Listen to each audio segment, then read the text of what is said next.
À l'origine, il y a ce constat, 5,4 millions d'emplois dans la fonction publique en France. C'est un record en Europe.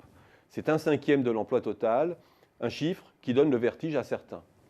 Et qui se traduit par le fait que le poids des rémunérations publiques rapportées au PIB fait partie des plus élevés du monde développé. Alors couper 300 000 emplois publics en 5 ans, autrement dit 5,5% de l'emploi, peut sembler non seulement nécessaire, mais qui plus est, facile. Et pourtant, l'objectif est presque intenable. Pourquoi ? Parce qu'on se leurre d'abord sur le sureffectif public. Certes, le poids de nos rémunérations publiques est important. Mais lorsqu'il ne l'est pas chez les autres, il faut alors s'interroger sur le poids de la sous-traitance, qui n'est rien moins qu'une embauche indirecte comptabilisée en consommation intermédiaire, dont on aurait tort de penser qu'elle est systématiquement plus efficace et moins coûteuse pour le citoyen. D'emblée, la position française paraît bien moins atypique. Cela n'interdit pas de s'interroger sur l'écart considérable qui nous distingue de l'Allemagne, par exemple.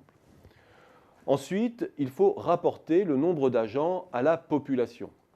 Ce que l'on ne sait pas bien faire, certes, car les statuts sont très variables d'un pays à l'autre. Néanmoins, l'extravagance française paraît bien moins extravagante. Surtout, si au lieu de se centrer sur les fonctionnaires, on se focalise sur l'emploi que mobilisent les différents pays sur les grandes fonctions de l'État, indépendamment du statut privé ou public. Dans l'administration, la santé, l'éducation, l'action sociale notamment, il apparaît immédiatement que la France n'est pas mieux dotée en ressources humaines que les autres et même plutôt moins bien lotie que beaucoup d'autres grands pays développés. On voit notamment que l'écart avec l'Allemagne, qui ne compte pas ses agents hospitaliers dans la sphère de l'État, disparaît.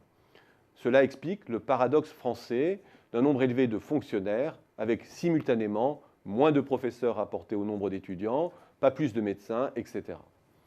Et même si l'on se borne à la pure bureaucratie, où l'on peut supposer que le millefeuille français produit des sureffectifs à foison, force est de constater que la bureaucratie hexagonale n'est pas de loin la plus coûteuse en termes de rémunération. Ce qui explique aussi que lorsque l'on veut couper dans les effectifs, il est difficile de trouver la fonction superfétatoire et que même assez souvent, on crée une pénurie, voire des déserts administratifs qui ne sont ni souhaités ni souhaitables.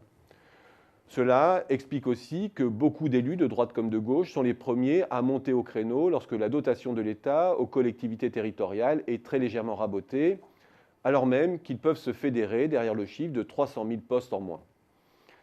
Le paradoxe est facile à expliquer. Il suffit de regarder comment se répartissent les moyens humains de l'État. Les agents de l'État, c'est d'abord plus d'1,15 million agents dans la fonction publique hospitalière. Et ni les niveaux d'encadrement, ni la montée croissante des besoins n'en font un secteur facile d'économie. C'est ensuite l'éducation, avec près d'1 million d'agents dans l'enseignement, auquel il faut ajouter les 311 000 agents qui exercent dans les établissements publics à vocation universitaire. Là encore, le secteur est quasi intouchable pour les mêmes raisons que la santé. C'est encore 633 000 agents dans la sécurité intérieure, extérieure et la justice. Là encore, zone intouchable et sous pression haussière.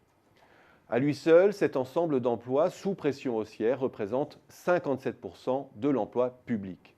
Reste alors 2,3 millions d'agents, dont 81% se concentrent dans les collectivités territoriales.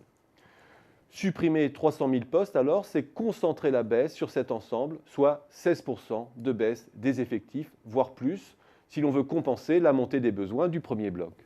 Pas si facile en effet. Et entre la crânerie des programmes et la réalisation, il ne faut pas être devin pour parier que les cibles ne seront pas tenues.